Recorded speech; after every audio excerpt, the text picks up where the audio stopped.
आपने मुझे सदन में बोलने का अवसर दिया, उसके लिए आपका बहुत बहुत धन्यवाद। मैं पूरे सदन को आज राष्ट्रीय बालिका दिवस की बहुत बहुत शुभकामनाएं देता हूं। राष्ट्र सदन में बोलने का मेरा यह पहला अवसर है। मैं सदन की गरिमा और प्रक्रिया का पूरा ख्याल रखूंगा। फिर भी कोई त्रुटि हो जाए तो उसके लिए सदन से माफी चाहूंगा। सभापति महोदय, आज जो हमारी ये लाइन है, हम हाँ पक्ष और ना पक्ष के बीच की एक कड़ी को जोड़ते हैं। मैं उसी संदर्भ में बोलना चाहूंगा। सभापति महोदय, माननीय महामहिम जी के भाषण के संबंध में मैं अपनी सारगर्भित बात रखना चाहता हूं। सभापति महोदय, इस सदन में उपस्थित हर एक माननीय सदस्य जनता का जनादेश लेकर यहां पहुंचा है, इसलिए हर जनप्रतिनिधि के साथ जुड़ी जन भावना का सम्मान हो, ऐसी मैं सदन से अपेक्षा करता हूं।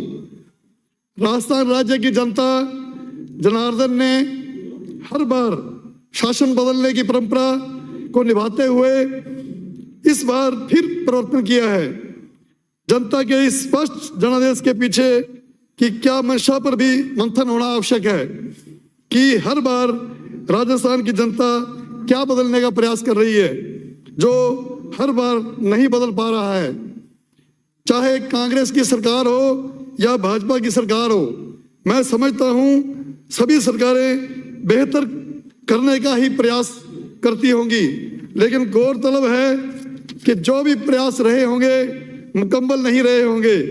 तभी राजस्थान की राज्य की जनता जनार्दन संतुष्ट नहीं है।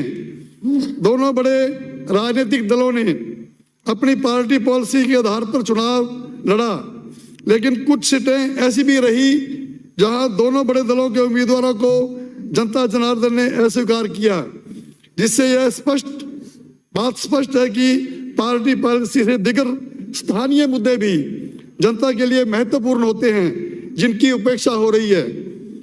आपकी बात को आगे बढ़ाते हुए इस युग की अयोध्या की ओर भी ध्यान आकर्षित करना चाहूंगा। अयोध्या में रामलला की प्रतिमा की प्राण प्रतिष्ठा के अवसर पर पूरा भारतवर्ष राममय हो गया है, जो राष्ट्र की जनता की मर्यादा पुरुषोत्तम राम में आस्था का स्पष्ट प्रमाण है। और साथ ही हम सभी राष्ट्र भक्तों की राष्ट्र में राम राज्य की परिकल्पना की भी जोर पकड़ रही है। और जब मैं आम जन के परिकल्पित राम राज्य की बात करता हूं, तो इस राम राज्य में महिलाओं के प्रति यौन अपराध की कल्पना नहीं है, युवा अवैध नशे की गिरफ्त में नहीं है, जहां आम जन पुलिस से भयभीत न है। सरकारी योजनाओं का उद्देश्य अंतिम छोर पर बैठे जरूरतमंद को लाभान्वित करना है, न कि अप्रत्यक्ष रूप से केवल और केवल मात्र राजनीतिक महत्वाकांक्षा। सभापति महोदय, राम राज्य के क्या मायने हैं ये तो मैं नहीं जानता, लेकिन ये जरूर कह सकता हूं कि एक भय और भ्रष्टाचार मुक्त समाज राम राज्य से कम नहीं होगा। मैं हमारे बड़े बुजुर्गों द्वारा कही गई एक कहावत पर ध्यान आकर्षित करना चाहता हूं, जो समय बीत गया सो बीत गया, यानी बीते कल का शोक मनाने की बजाय नए कल को बेहतर बनाने की कोशिश होनी चाहिए।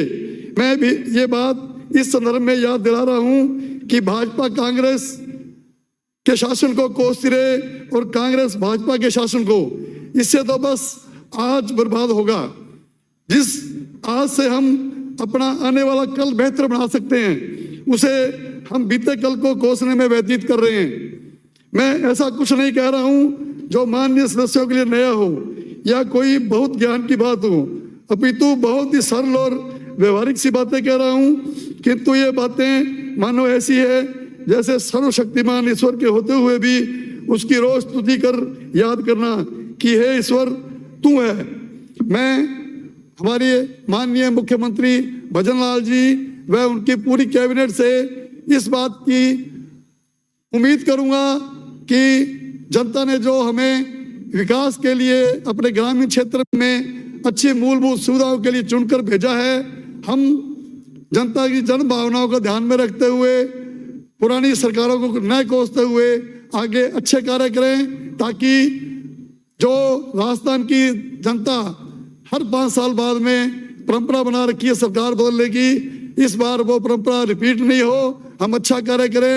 मैं माननीय मुख्यमंत्री भजन लाल जी से व उनकी पूरी कैबिनेट से और सभी माननीय सदस्यों से उम्मीद करूंगा कि हम राजस्थान के विकास में अपनी भागीदारी निभाएं।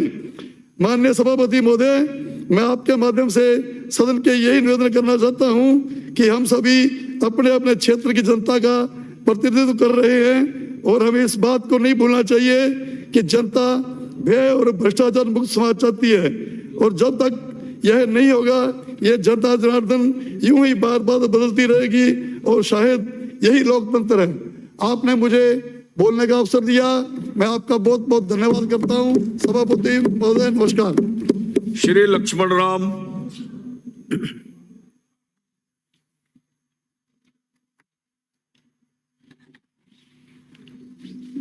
माननीय सभापति महोदय, आज महामहिम राज्यपाल के अभिभाषण पर मुझे बोलने का मौका देने के लिए हृदय ग्रहण से आपका धन्यवाद। मेरी विधानसभा की देवतुल्य छत्तीस कौम के लोगों के आशीर्वाद से और बाबा साहब अम्बेडकर को नमन करते हुए जिनके आशीर्वाद से मैं आज विधान पहुंचा हूं,